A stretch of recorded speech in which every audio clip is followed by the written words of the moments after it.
Magandang balita mga kababayan. Sa SONA ni Pangulong Ferdinand Marcos Jr., inihayag niya ang mas pinalawak at pinalakas na PhilHealth benefits para sa lahat ng Pilipino. Sa lahat ng pampublikong ospital ng DOH, may zero balance billing na po.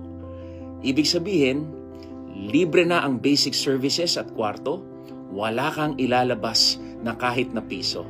Sagot na ito ng PhilHealth, PCSO, PAGCOR at DOH. At hindi lang yan, covered na rin ang mga malulubhang sakit. Heart attack o ischemic heart disease, may hanggang 523,000 pesos na tulong. Heart valve replacement, hanggang 825,000 na tulong. Open heart surgery mula 550,000, itinaas na sa 960,000. Dialysis naman, libre 3 beses kada linggo buong taon.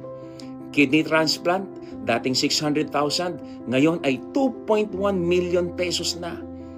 Para naman sa cancer patients, breast cancer, mula 100,000, ngayon po ay 1.4 million pesos na. Sa prostate cancer naman po, may tulong na 400,000 pesos.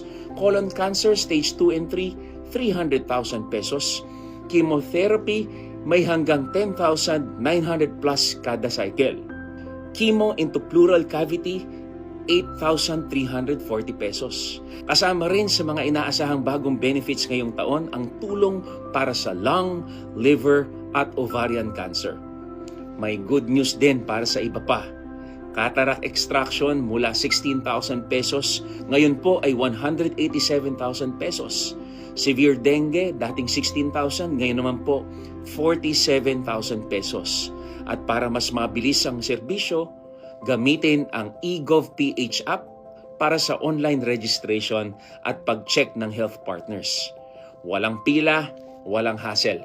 Ako po si Councilor Alfred Vargas, kasama ninyo sa laban para sa mas makatao, mas abot kayang serbisyong pangkalusugan. Dahil ang kalusugan ng Pilipino ay kayamanang dapat alagaan. Maraming salamat.